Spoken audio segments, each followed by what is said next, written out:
Thank you.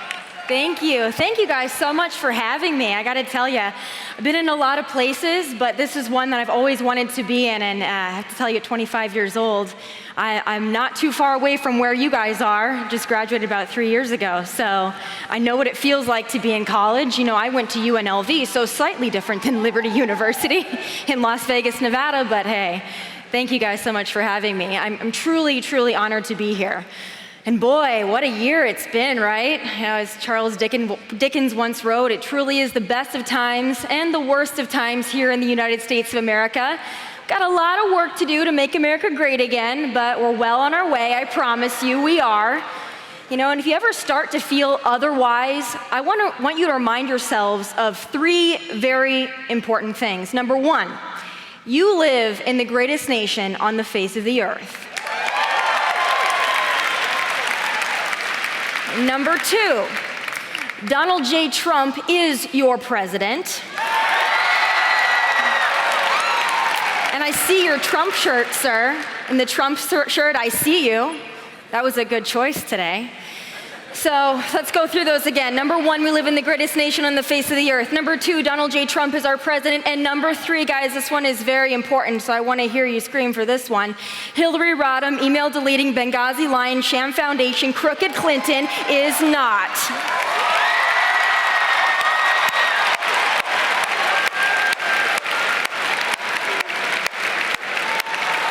That is one woman that is not my president, and she's not yours either, no matter how much they like to tell you otherwise on certain networks. But, you know, speaking of the election, I want to start our time together today with a little poll, and I promise you, our poll today is guaranteed to be more accurate than any poll by the New York Times, the Washington Post, ABC, NBC, MSNBC, and of course, CNN. So here we go. I want you guys all to participate, so I'd appreciate it if you'd help me with my poll, because I'm collecting the numbers here. It's very important. You guys are in college. You're probably far better at math than I am, so let's do this. All right, raise your hand if you lost friends on social media or otherwise after the 2016 election. All right, and some of you aren't being honest. Some of you aren't being honest. Let's do that again. Raise your hand if you lost friends or family members that don't talk to you anymore after the 2016 election season. All right. Next question. Raise your hand if you tend to have friends that are like-minded, that tend to think and believe like you do. If that's who you surround yourself with, usually, raise your hand. All right. Last one, raise your hand if you've ever been told it's not okay to discuss religion or politics with your friends, your family, your classmates. That's something that you've been told your whole life. Don't talk about those things. Don't talk about religion. Don't talk about politics. You never know which way someone's going to lean. You don't want to offend anyone. All right, well, let's fix that. First of all, if you lost friends over the 2016 election, congratulations, because you just got rid of some toxic people in your life. And I'm not just saying that if you're a conservative. If you're a liberal and you lost friends, same goes for you. You lost some toxic people in your life. Truth is that people who really value your friendship don't have to agree with your politics to be your friend. But here's the deal. That doesn't mean you should only have friends that think like you do. You will never grow as a conservative, a liberal, a Christian, or a person if you live inside of an echo chamber. So smash it, and smash it now.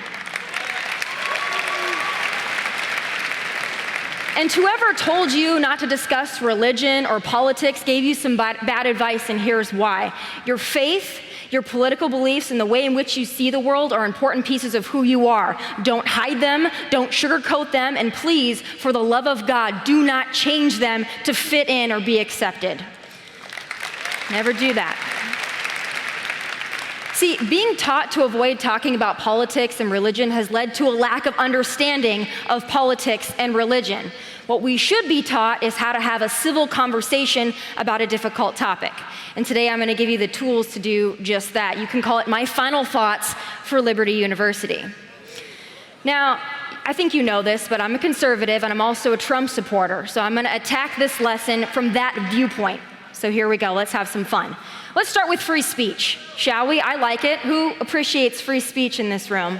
And I should see every single hand. Folks, I want to tell you something, though, that you may not have been told before. Free speech isn't just saying what you want to say, it's also hearing what you don't want to hear. Now, I'm not going to name any names, liberals. They tend to forget the free speech tolerance part when it comes to an idea they don't want to hear.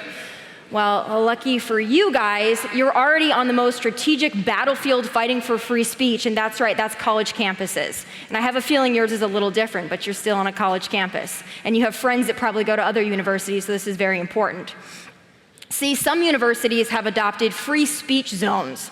You know, places where you're allowed to say what you want to say and you have to hear things you don't want to hear.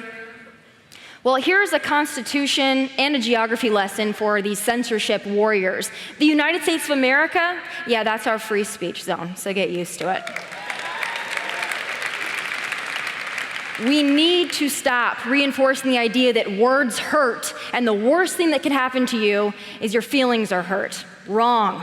I mean, really, how condescending is that? Older people are effectively telling you that you are too fragile to hear the words that they don't like. Let me tell you guys, if you don't stand up for your free speech and your free speech rights, you are effectively sitting back and watching them dwindle away, and we can't let that happen, and I'm counting on all of you, because we're the future. And the free speech and the right to free speech, so many have died for. So it's up to us to defend it. And we know that I do that every day, but I need your help. And that doesn't mean you have to be a conservative to defend it either. We just tend to do it a little better. All right. Here's another thing we can't happen any longer, and that's open borders. I don't know about you guys, but that's a big one for me. So I don't know if you guys have been watching the news lately. I hope it's Fox, but you know, if you prefer CNN, that's all good with me. But just last week, an illegal immigrant who was on his 6th deportation was found not guilty of murdering Kate Steinle. So why was he here in the first place? That would be poor border enforcement. And why was he allowed to stay? Well, you can ask those in charge of the sanctuary city of San Francisco. The notion that illegal immigrants should be protected while Americans are left to die is so utterly ridiculous, it boggles my mind. So many liberals defend it. It's all about compassion, they say. It's all about tolerance, they say. It's all about the American dream, they say. Well, here's what you say to them. What about the legal immigrants who do it the right way? The legal immigrants who spend thousands of dollars and years waiting in line because they respect our country enough to follow our laws. What do the Democrats say to those immigrants?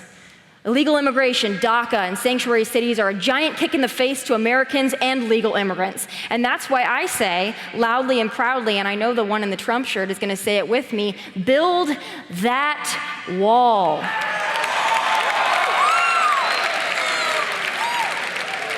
I don't know about you guys, but I guess I just believe in this radical notion that Americans should come first in our own country. I know it's so controversial, but those are just, my final thoughts on some open borders. We'll come back to that later. But here's another radical position. Our law enforcement officers and our armed service members deserve a little more respect in this country.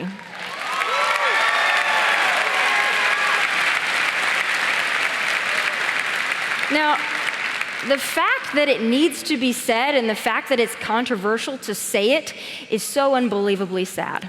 But here we are. But I want you again to participate with me and raise your hand if you have a family member in law enforcement, corrections, anything. That's quite a few of you. Thank you. Thank you for sharing your love with us so our communities can be a little bit safer and a little bit more secure.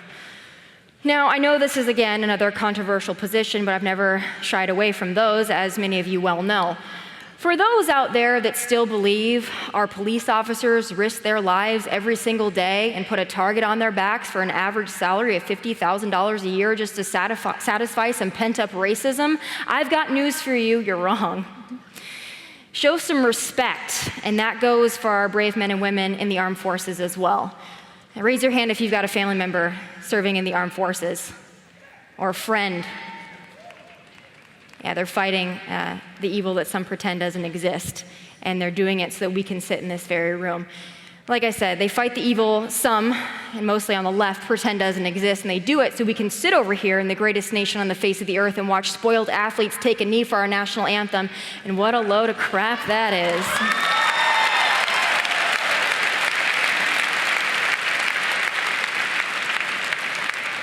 I don't know about you guys, but the people that I tend to surround myself with, we stand for the stars and stripes to honor those that have come home under that flag. We stand for the national anthem to honor those warriors who can no longer stand beside us. We stand.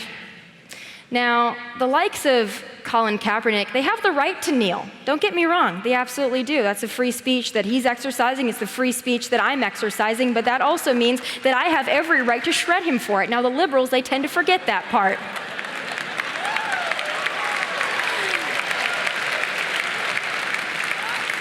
It's amazing to me, it really is. Every time I go, just a side note, every time I go on a show, particularly ones that rhyme with the schmally schmo, the likes of Trevor Noah, they tell me, like, you don't want Colin Kaepernick to be able to exercise his right. And I don't know how many times I have to say it. You have every right to kneel. You have every right to do whatever you want. That doesn't mean it's right, but it also doesn't mean that no one criticizes you for it. Lord knows I am criticized each and every single day for the positions that I take. So I want you guys to remember that as well. If you open yourselves up and you exercise your free speech, that doesn't mean you exist in some kind of a safe space or a bubble wrap that no one can confront you about it, no one can criticize, no one can comment. Just because you have the right to free speech doesn't mean that those around you can't question it or challenge it, and you should welcome that. You should welcome that those around you are interested enough in what you have to say to challenge you. Take it as a compliment. It's not always picking a fight, it's a conversation, and we need to learn to have more of those in this country. And if you're taught not to talk about religion or not talk about politics, you're taught not to criticize those in popular culture, you're taught that the worst thing that you can possibly do in the United States of America is criticize Beyonce Knowles, I'm sorry, there's a problem. That's not the worst thing you can do in this country, and you have every right to do it, and you should do it more. And like I said at the top, if you lose friends because of it, they're not your friends. Because you should be able to stand in your truth, and you should be able to speak your mind, and the ones that truly respect you will respect you for standing your ground and speaking your mind. They don't have to agree with you. Now, that's a very important point that I want you all to understand. You might have friends that disagree with you, and they can still respect you. And that goes for your family members as well. We don't need to always seek agreement. How boring would this country be if we just agreed with each other all the time? If everyone just walked in lockstep? There are countries that do that, and I don't want to be any part of them, and I know you don't either. So having the opportunity in a country like this that so many have fought and died for, to be able to speak your mind, stand up for what you believe in, but also surround yourself with those with whom you disagree, that's what makes this country so great. So don't shy away from it. Welcome it, embrace it. We need to do that more in this country, and it's going to start with young people. It's not just going to start on TV. It's not going to start in Washington, D.C. It's going to start in rooms like this when we look at each other and say, we might have some differences, but we all want what's best for this country. We just have different ways of getting there. And I hope that you all will practice that, especially now that we're out of election season and we're working on this country, because conservatives can't do it alone. Donald Trump can't do it alone. We really do need to band together, and I'm hoping that today you can take away the opportunity to start those difficult conversations and follow them through. But speaking of rights, let's talk about one that I particularly like, and that's the Second. I don't know if any of you in here are fans of the Second Amendment. I know you guys are also fans of the Constitution as well. I mean, I see it all over your beautiful campus. It's a campus that appreciates God, appreciates the Constitution, appreciates the Second Amendment. And yes, those three things do go together. But the right to bear arms shall not be infringed. Shall not be infringed means shall not be infringed. It doesn't mean shall be infringed if Jimmy Kimmel and the rest of the Hollywood liberals think that we don't deserve the right to protect and defend ourselves. If these liberals think a terrorist or a lunatic hell-bent on murdering innocent people will somehow be stopped by a plastic gun-free sign or more gun control laws, they're either stupid or living in La La Land. And I live in LA, so I can tell you they do. We have the right to bear arms because we have the right to protect and defend ourselves, and if that makes us a little bit redneck, then so be it. I'm proud to be a redneck, and I like my guns, and I like my God, and I know you do too. Because here's the thing, us rednecks, We would gladly draw our firearms to save the very liberals who look down on us and our gun rights, and they can believe that. We'd be the first ones in any room to defend those, and it doesn't matter what color you are, it doesn't matter what you believe, doesn't matter who you voted for. Even if you voted for Hillary, we would still stand up and we would still defend you with our Second Amendment, but they seem to forget that. We'll remind them. Now, for me, the Second Amendment is all about empowerment. There's a group of people who claim to be all about empowerment, but their selective brand of empowerment doesn't seem to include the Second Amendment. No, they prefer to march around in the streets with pink female reproductive organs on their heads. Yes, I'm talking about the feminists. Now, I don't know what happened. I know there are many women in this room today, and I'm so proud to be surrounded by you. Raise your hand if I have a female, or should I say, let's be politically correct, if you identify as a female, please raise your hand. I know you're out there. Now, some of you might be feminists, and that's fine. That's great. I respect that you're a feminist, or that you choose to identify as a feminist, or if you're a male that identifies as a feminist, or mashed potatoes, or whatever people are identifying as these days. I mean, whatever advances your life. You can be Elizabeth Warren, identify as a Native American, whatever you want to be, you can be it in this country, which is great. But I guess I never had that conversation with my mom when I sat down and said, Mom, I want the world to take me seriously. I want the world to hear my voice. And it's funny, my mom never told me, well, hey, if you march around with a pink hat, people will really take you seriously. That really wasn't part of our conversation. But then again, maybe times have changed. But I want to talk about feminism because I think it's important to have this discussion. And I know that there are conservatives in this room, there are liberals in this room, there are feminists in this room, there's anti-feminists in this room. We have a little bit of everything, I am sure. But see, I think it's sad. Feminism used to be all about equal rights, but the liberals, like everything else, they hijacked it. And now, these modern-day feminists have turned female empowerment into nothing more than man-hating, Trump-hating, and demanding free stuff. I'm sorry, but equal rights and demanding free stuff, to me, not one and the same. But the double standard is pretty pathetic.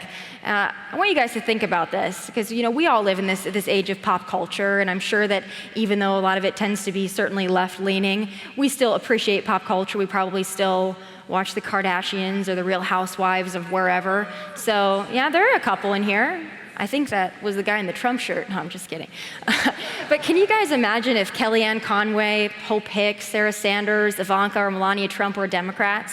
Just think about that for a minute. Imagine if they campaigned for Hillary. They'd be on the cover of every women's magazine from here to Timbuktu, and isn't that something? This whole feminism charade is a farce. It's not about female empowerment. It's about patting liberal women on the back while simultaneously mocking conservative women for everything from our looks to our intelligence. And sorry, you can count me out on that one. And can I just say, I am so darn glad our first female president was not lying, cheating, crooked Hillary Clinton. Can I get an amen? These people on all the networks crying because it was so hurtful to women that Hillary didn't win. I stand here as a woman and say, I hope that the next female president, maybe she's in this room right now, maybe she's in this audience right now, and I hope she'd be someone with integrity. I hope she'd be someone that didn't delete 33,000 emails after a subpoena. But hey, here's to hoping, right? Maybe hope for a Christmas miracle. We can find someone, who's perhaps just slightly bit better than Hillary Clinton. But I got a very important question for you guys, and no matter which way you lean politically, I have a feeling I know how you're going to answer this one. But raise your hand if you trust government.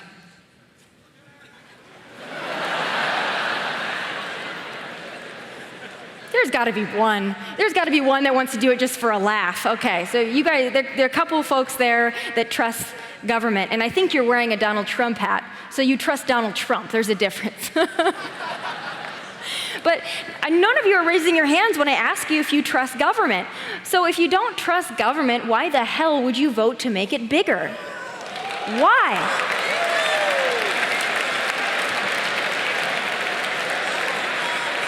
I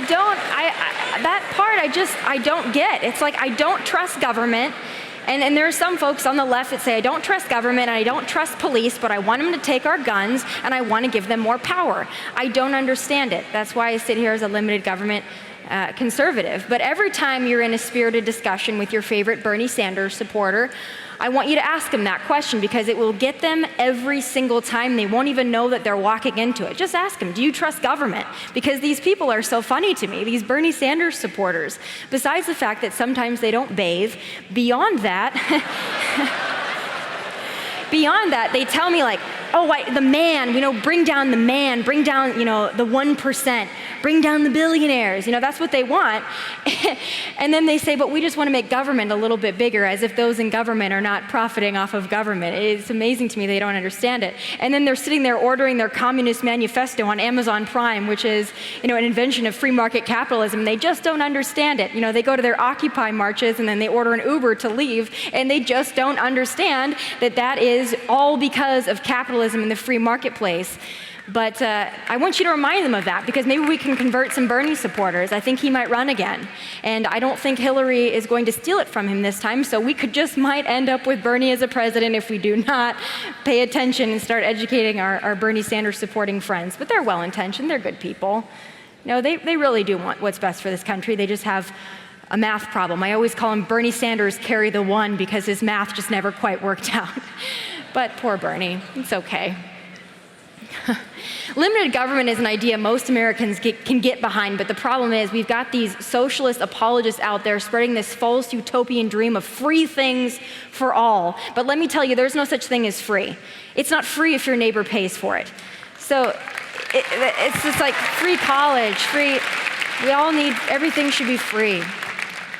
But that's how they get you, because socialism starts out with the promise of free things, and it turns into a black market for toilet paper. And if you think I'm kidding, take a look at Venezuela. I'm not kidding you. There is a black market for toilet paper in Venezuela. That's Bernie's socialist dream over there, and I gotta tell you, no thank you. I like where we're sitting in the United States of America in Lynchburg, Virginia. I think that view is much better.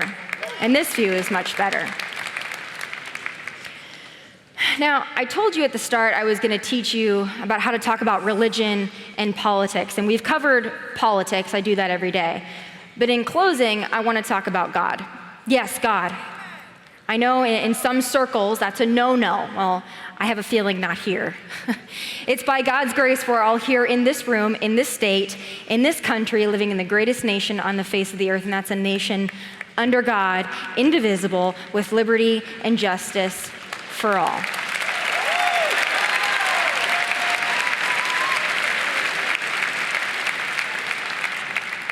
You need to defend it, and you need to talk about your faith and your love for God, because there are a group of people out there that they don't want you to talk about it in school, they don't want you to talk about it with your friends, they don't want to talk about it on TV, they don't want to talk about it in technology, they don't want to talk about it on the news. I can't tell you how many times I've watched other networks and they've told us it's cliche to offer our thoughts and prayers after a tragedy, and that's just rather sad to me. I think offering our thoughts and most importantly our prayers is one of the most important things that'll get us through the difficult times. And we can look to examples across this country where people just like you, Christians just like you, have come together after a major tragedy and their faith has only grown from it, and they've come together. Liberals, conservatives, black, white, yellow, purple, it doesn't matter. Our faith in God is what binds us, and I have a feeling that this university is unique in that, unlike many universities that you might not all be conservative, but I have a feeling you guys all have a love for God. So I appreciate it, and you need to defend it, because there are some that won't, and there are some that will attack it.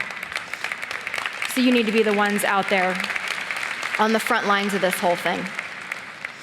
Listen, folks, I'm incredibly blessed to be here at 25 and speaking to you, and the fact that you came out to see me means so much to me, and I have to tell you, I know where my blessings come from. My blessings don't come from government, they come from God, and I have a feeling you all know what that feels like. And here's another thing. I know that many of you have great parents, and I'm blessed to have two very great parents that raised me in a family where we believed in God, and we talked about God, and we worship God, and we appreciate the blessings that God gave us, and they know where they come from. And I'm incredibly blessed because my dad was able to join me today, and he's down there, right there.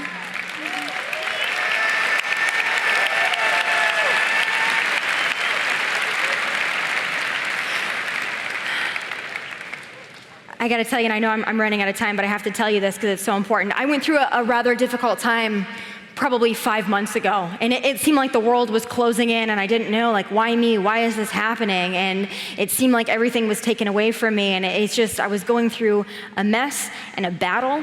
And I talked to my parents because I'm so blessed to have them. I'm so privileged to grow up in the family that I did. But they always reminded me, and I always had to keep my faith and say, God is not going to put me through anything that I can't handle, and he's making me stronger, and he thinks I'm pretty strong because he's putting me through this. And every single time I've wished for something, every single time I've prayed for something, and it doesn't happen, it's because God had a better plan. So if you make plans in your life, God's going to laugh at you because he's got a better plan. Trust it. That's why you're in this room. That's why we're all here. That's why we're in this country. And I personally believe that's why we have Donald Trump as our president, because he's going to bring it roaring back. But those are just my final thoughts. Liberty University, thank you so much for having me. God bless and take care.